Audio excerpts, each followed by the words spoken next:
फ़ाऊज़ बिल्लाहि मिनश्शैतानिर्रजीम बिस्मिल्लाहिर्रहमानिर्रहीम वलिकुल्लि उम्मतन मनसका सदक़ल्लाहुल अज़ीम। मोहतरम दोस्तों, बुजुर्गों, हमारे सामने जिलहज का महीना आने वाला है और उसमें 10वीं तारीख को जानवरों को कुर्बान किया जाता है। ये कोई नया तरीका नहीं है। जब से इंसानों का वजूद दुनिया में हुआ तब से ये जानवरों को कुर्बान करने का तरीका इंसानों ने किया है। हज़रत आदम अलैहिस्सलाम सबसे पहले इंसान है जो दुनिया में आए और कुरान में उनके दो बेटों का तज़किरा किया गया, इसकर्रबा कुर्बानन, कि हाबिल और काबिल जिस वक्त उन दोनों ने अपनी कुर्बानी पेश की तो हाबिल ने जानवर की कुर्बानी पेश की और वो जानवर की कुर्बानी कबूल हो गई। तो उसी वक्त से जानवरों का कुर्बान करना है। कुरान ने फरमाया वलिकुल्लि उम्मत मनसिका, हर उम्मत के लिए जानवरों के कुर्बान करने का सिलसिला जारी है। बनी इसराइल में हज़रत मूसा अलैहिस्सलाम के पहले पारे में बयान किया इन्नल्लाह यअमुरुकुम अन तज़बहू बकरा, कि अल्लाह ताला तुमको हुक्म करता है कि तुम जानवर को ज़बा करो। इसी तरीके पर गैर मुस्लिमों के अंदर भी जानवरों को ज़बा करने का सिलसिला जारी है। यह अलग बात है कि वो देवी और देवताओं के नाम पर जानवरों को ज़बा करके चढ़ाते हैं और शिर्क का मामला करते हैं, लेकिन वो भी जानवरों को ज़बा करते हैं। और फिर आखिर में हज़रत इब्राहीम अलैहिस्सलाम के मुत्तलिक और इस्माइल अलैहिस्सलाम के मुत्तलिक जानवरों के सिलसिले में उनकी तरफ निस्बत करते हैं। हज़रत इब्राहीम अलैहिस्सलाम ने तो अपने बेटे इस्माइल अलैहिस्सलाम को ज़बा करने के लिए मीना के घाटियों में ले गए। जिस वक्त हज़रत इस्माइल अलैहिस्सलाम की उम्र इब्न अब्बास के कौल के मुताबिक 13 साल हुई और बाद मुहद्दिसीन ने फलम्मा बलगु माए साया 7 उम्र बताई। अल्लामा कल्बी रहमतुल्लाह अलैह ने फरमाया जिस वक्त इस्माइल अलैहिस्सलाम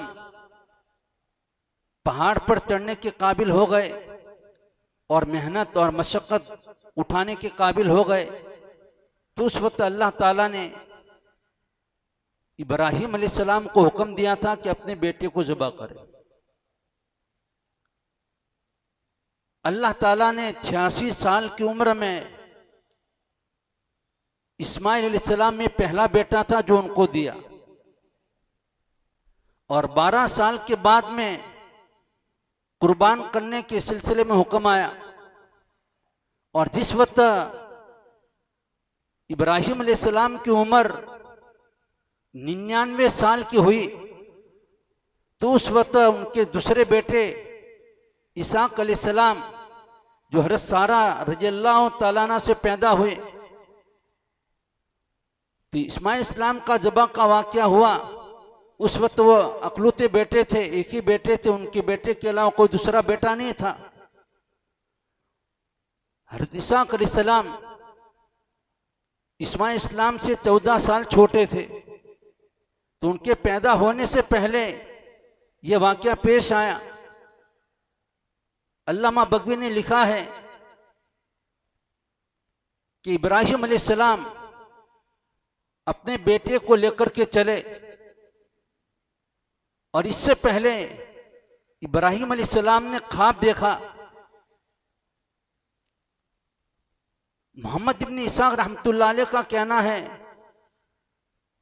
कि हज़रत इब्राहीम अलैहिस्सलाम मुल्के शाम से मक्कतुल मुकर्रमा में अपने बेटे इस्माइल और अपनी बीवी हजरत हाजरा रज़ियल्लाहु तआला अन्हा को देखने के लिए आया करते थे। फिर जब 12 साल के हुए तो हुक्म आया कि ज़िबा करो बेटे को। ये ख्वाब देखा और ये ख्वाब मोहम्मद इब्न इब्राहिम, मोहम्मद इब्न इसाक की रिवायत में है कि 2 मरतबा देखा, जो बहकी की रिवायत है।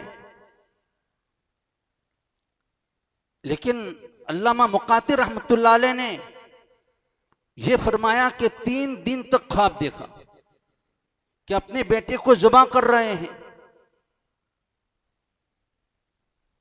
तो घर से जब लेकर चले तो उस वक्त में अपनी बीवी के सामने भी हज़रत इब्राहीम अलैहिस्सलाम ने उसको जाहिर नहीं किया और इस्माइल अलैहिस्सलाम के सामने भी जाहिर नहीं किया और उनको लेकर के चले। और फिर अपने बेटे के सामने कहा कि हमें कुर्बानी करनी है, रस्सी और छुरी ले लो। इस्माइल अलैहिस्सलाम ने रस्सी और छुरी ले ली और पहाड़ की घाटी पर पहुंचे।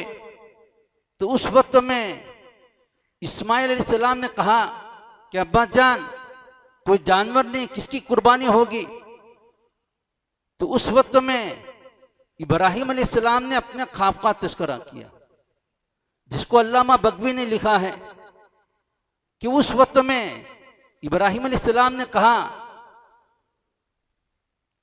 इन्नी अरा फिल मनाम अन्नी अज़बहुका, कि मैंने ख्वाब देखा कि मैं तुमको ज़िबा कर रहा हूं। और दूसरी तरफ हज़रत अबू हुरैरा रज़ियल्लाहु तआला अन्हु ने कहबे अहबार का कौल नकल किया है।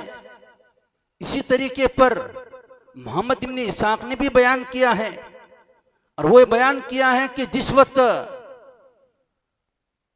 कुर्बान करने के लिए हज़रत इब्राहीम अलैहिस्सलाम अपने बेटे के साथ में पहाड़ की घाटियों में गए हैं, तो ये शैतान हज़रत हाजरा रज़ियल्लाहु तआला अन्हा के पास में उनके घर पर पहुंचा इंसान की शक्ल में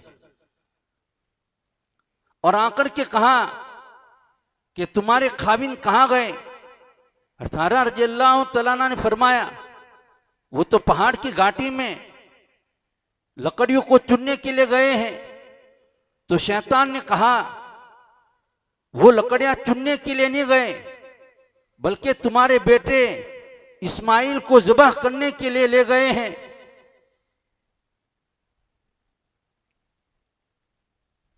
तो हज़रत हाजरा रज़ियल्लाहु तआला अन्हा ने फरमाया, ये कैसे हो सकता है? हज़रत इब्राहीम अलैहिस्सलाम को अपने बेटे इस्माइल से बहुत मोहब्बत है और ये कैसे हो सकता है कि बाप बेटे को ज़िबह करे? तो शैतान ने कहा कि अल्लाह ताला का हुक्म है जो उनको ख्वाब में बताया गया है। तो हज़रत हाजरा रज़ियल्लाहु तआला अन्हा ने जवाब दिया, तब तो कोई हरज नहीं है, अगर अल्लाह के हुक्म पर मेरे बेटे को मेरे खाइन ज़िबह करते हैं, इसमें कोई हरज नहीं है।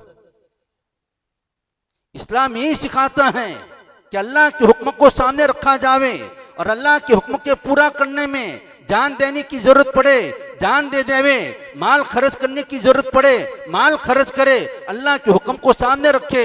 इसलिए कि अल्लाह ताला ने ये माल दिया है और अल्लाह ताला ने ये जिस्म बनाया है। इब्राहीम अलैहिस्सलाम का अकीदा था, ये बेटा अल्लाह ताला ने दिया है और अल्लाह ताला ने मुझे हुक्म दिया है बेटे को ज़िबह करो, तो अल्लाह के नाम पर अल्लाह का दिया हुआ बेटा मैं उसको ज़िबह करूंगा और उसको कुर्बान करूंगा। लेकिन आज जो हजरात साहिबी निसाब होते हैं, जानवरों की ज़िबह, जानवरों को कुर्बान नहीं करते। कुर्बानी के वाजिब होने का निसाब बहुत ही मुख्तसर है। जिन हजरात पर ईद उल फित्र में, यहां देखते रहो, जिन हजरात पर ईद उल फित्र में सदके फित्र वाजिब होता है, उन्हीं हजरात पर इन दिनों में कुर्बानी वाजिब होती है। और कुर्बानी का निसाब समझे, उम्मन लोग कुर्बानी का निसाब समझते नहीं हैं, जिसके बुनियाद पर वो जानवरों को ज़िबह नहीं करते। यहाँ कुर्बानी के सिलसिले में उसका निसाब बहुत मुख्तसर है।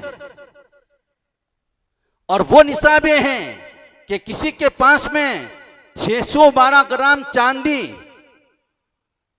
जो आजकल तोले के एतबार से 61 तोला और 2 ग्राम होता है, और हमारी पुरानी किताबों में जो 52.5 तोला चांदी लिखा हुआ है, उस जमाने में 12.25 ग्राम का तोला हुआ करता था, और इस वक्त में पूरी दुनिया में 10 ग्राम का तोला होता है।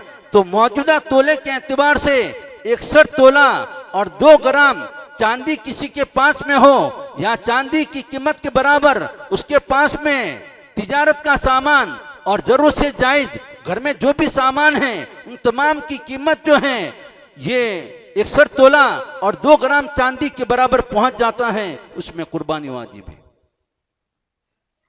अब इसमें समझो, ज़कात के मसले में तिजारत का माल होना जरूरी है। यहां तिजारत का माल होना जरूरी नहीं है। अगर तिजारत का माल है, व्यापार का माल है, उसको भी शुमार किया जाएगा, और साथ साथ में घर के अंदर जरूरत से जो जायज सामान है उसको शुमार किया जाएगा। अगर घर में 5 फर्द हैं और 10 बिस्तर हैं, तो 5 बिस्तर जरूरत से जायज हैं, उसको शुमार किया जाएगा। इसी तरीके पर घर के अंदर 10 कंबल हैं और 5 फर्द हैं, तो 5 कंबल जरूरत से जायज हैं, उसको शुमार किया जाएगा। इसी तरीके पर घर में जो किचन में सामान और बर्तन होते हैं उसको इस्तेमाल किया जाता है। उसके अलावा घर में जितने बर्तन पड़े हुए हैं उन तमाम को शुमार किया जाएगा। इसी तरीके पर घरों के अंदर जो जरूरत से जायद चारपाइयां पड़ी हुई हैं उसको शुमार किया जाएगा। इसी तरीके पर अगर बाप है, एक घर में खुद रहता है और एक घर किराए के तौर पर दिया है, उस घर को भी शुमार किया जाएगा। इसी तरीके पर तिजारत का सामान भी शुमार किया जाएगा। इसी तरीके पर जेवर हैं और रोकड़ पैसे उसके पास में हैं, उन तमाम को शुमार किया जाएगा, और उन तमाम की कीमत जो है 612 ग्राम चांदी की कीमत पर पहुंच जाता है, उस पर कुर्बानी वाजिब। ये तो बहुत ही मुख्तसर निसाब है। लोग ये समझते हैं बड़ा मालदार होगा तभी कुर्बानी वाजिब होती है, ऐसा नहीं है। बल्कि जो अपने आप को गरीब समझता है, बशर्ते कि उसके ऊपर कर्जा ना हो। अगर कर्जा है तो कर्जे को निकाल दिया जावे, और निकालने के बाद में देखा जाएगा कि 612 ग्राम चांदी की कीमत तक उसके पास में वो सारे सामान की कीमत पहुंच जाती है, उसके ऊपर कुर्बानी वाजिब है। इमाम अबू हनीफा रहमतुल्लाह अलैह के नजदीक जो साहिब निसाब हैं उनके ऊपर कुर्बानी वाजिब है, और इस्तिदलाल जो किया गया है फसली रब्बिक वनहर, इन्ना आतैनाकल कौसर में वनहर का लफ्ज आया है, उसमें अल्लामा मुकातिल ने और इसी तरीके पर इब्ने कसीर ने और तफसीर मजरी में ये लिखा हुआ है, इससे कुर्बानी का वजूब साबित होता है कि कुर्बानी वाजिब है। बाद हजरात पूरे घर के तरफ से एक के तरफ से कुर्बानी कर ली और बाकी को छोड़ दिया, ऐसा नहीं है। अगर घर में 5 फर्द हैं और हर एक के पास में ये 61 तोला और 2 ग्राम चांदी की कीमत तक उनके पास में पैसे हैं या जरूरत से जायज सामान है, तमाम पर कुर्बानी वाजिब हो जाएगी। और जो लोग कुर्बानी नहीं करते, इब्ने माजा की बहुत सख्त हदीस है, आपने इरशाद फरमाया कि वो शख्स जिसको जानवर के कुर्बान करने की गुंजाइश है और वो जानवर को कुर्बान नहीं करता है, हमारे ईदगाह के करीब ना आवे, नमाज पढ़ने के करीब ना आवे, इतनी सख्त वईद है। और फिर अगर हैसियत है तो खुद जानवर कुर्बान करे, अगर ज्यादा हैसियत नहीं है तो ऐसी सूरत में मदारिस में कुर्बानी का निजाम किया जाता है, या फैजान की मातात में भी ये जानवरों को कुर्बान करने के सिलसिले में इंतजाम किया जाता है, वो कम कीमत में उसमें कुर्बानी हो जाती है। और जिन लोगों ने जमाने माजी में कुर्बानी नहीं की है और उनकी कुर्बानी बाकी रह गई है, अब बड़े जानवर के अंदर एक हिस्सा दे वो काफी नहीं होगा, बल्कि एक बकरा सदका करना पड़ेगा या बकरे की कीमत सदका करनी पड़ेगी। यो बड़े जानवर में जो 7 हिस्से होते हैं वो सिर्फ इन 3 दिनों के अंदर हैं। अगर कुर्बानी बाकी जिम्मे में रह गई है, किसी की 5 साल की बाकी है, किसी की 10 साल की बाकी है, जितने सालों की बाकी हैं इतने बकरे उसको सदका करना पड़ेगा और वो गरीब को दे दिया जावे जो ज़कात का मुस्तहिक है, या है कि बकरे की कीमत उसका सदका किया जावे। और फिर ईद के दिन के अंदर हमें उन जानवरों को कुर्बान करना है जो हुकूमत के तरफ से हमें कोई परेशानी नहीं है, उन जानवरों को कुर्बान किया जावे। और जानवरों के लाने और ले जाने के सिलसिले में हुकूमत का जो कानून है वो पूरे साल के लिए कानून होता है, लेकिन इस वक्त में उस कानून की मुसलमान धज्जा उड़ाता है। जानवर हेरा फेरी का उसके पास में परमिट नहीं है, फिर वो जानवरों को लेकर के आते हैं, फिर उसको पकड़ते हैं, इस तरह हंगामा खड़ा करते हैं। तब हुकूमत के कानून की पासदारी करे। फिर जानवरों को जो ज़बा किया जाता है गरीबों तक गोश्त पहुंचाने की कोशिश करें। मदनी जिंदगी में एक मौके पर आप सल्लल्लाहु अलैहि वसल्लम ने तमाम सहाबा में ऐलान कर दिया कि जो भी जानवर ज़बा करे वो सिर्फ 3 दिन गोश्त खावे, इतना अपने पास में रखे और बाकी गोश्त जो है गरीबों के दरमियान में तकसीम कर देवे। उस वक्त में बहुत ज्यादा हाजतमंद थे जिनके पास में गोश्त का कोई निजाम नहीं था। जब इसका बाद वाला साल आया, हज़रत सईद खुदरी रज़ियल्लाहु तआला अन्हु उनका वाक़या इमाम बुखारी रहमतुल्लाह अलैह ने बुखारी में बयान किया है, और वो ये है कि बाद वाले ईद के 3 दिनों में हज़रत सईद खुदरी रज़ियल्लाहु तआला अन्हु कोई सफर में गए थे, सफर से वापस आए तो उनकी बीवी ने ईद उल अज़हा का मटन पका करके उनके सामने पेश किया। हज़रत सईद खुदरी रज़ियल्लाहु तआला अन्हु ने मना फरमाया कि मैं ये गोश्त नहीं खाऊंगा, इसलिए कि आप सल्लल्लाहु अलैहि वसल्लम ने ये मना फरमाया है कि 3 दिन से ज्यादा गोश्त अपने पास में न रखे। तो इसके बाद में हज़रत सईद खुदरी रज़ियल्लाहु तआला अन्हु अपने अख्याफी भाई हज़रत अबू कतादा रज़ियल्लाहु तआला अन्हु के पास में पहुंचे और कहा कि मैं तो सफर में गया हुआ था और बीवी ने ये मटन पकाया है।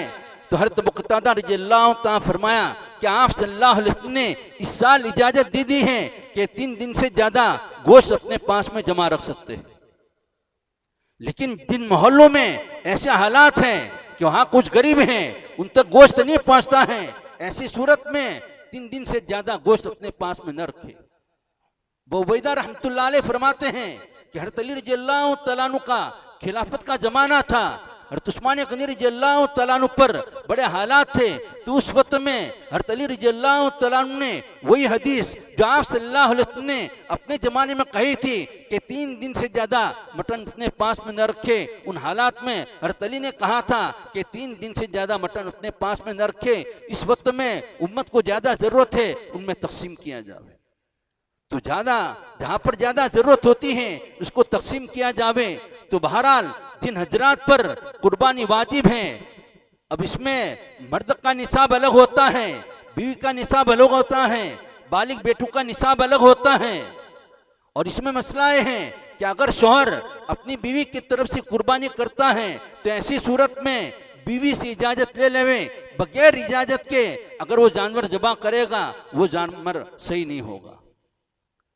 और जानवर के ज़बा करने के मौके पर बिस्मिल्लाहिर्रहमानिर्रहीम या बिस्मिल्लाह वल्लाहु अकबर उसका पढ़ना जरूरी है।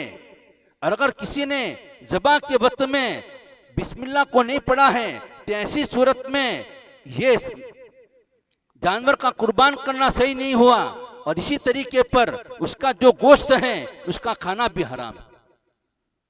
बादे मौके पर ऐसा होता है कि छुरी पकड़ने वाले 2-3 हो जाते हैं, तो ऐसी सूरत में अगर छुरी को 2 ने पकड़ा है, इन दोनों को बिस्मिल्लाह का पढ़ना जरूरी है। अगर एक ने बिस्मिल्लाह पढ़ा है और दूसरे ने नहीं पढ़ा है तो ऐसी सूरत में इस जानवर का खाना भी जायज नहीं होगा और ये कुर्बानी भी सही नहीं होगी। बाद मौके पर ऐसा होता है जो पास में खड़े हैं वो बिस्मिल्लाह जोर से पढ़ते हैं, और जिसके हाथ के अंदर छुरी होती है वो बिस्मिल्लाह नहीं पढ़ता है, तो ऐसी सूरत में ये कुर्बानी भी सही नहीं होगी, मटन का खाना भी जायज़ नहीं होगा, उसको दूसरी कुर्बानी करनी पड़ेगी। लिहाजा कुर्बानी के जो मसाइल हैं उसकी करने की ज़रूरत है। इब्राहिम अलैहिस्सलाम तो अपने बेटे इस्माइल अलैहिस्सलाम की कुर्बानी कर रहे थे, अब तो सिर्फ जानवरों की कुर्बानी करनी है। अल्लाह ताला कहने सुनने से ज़्यादा अमल की तौफीक नसीब फरमावे। वाक़िअ दावाना।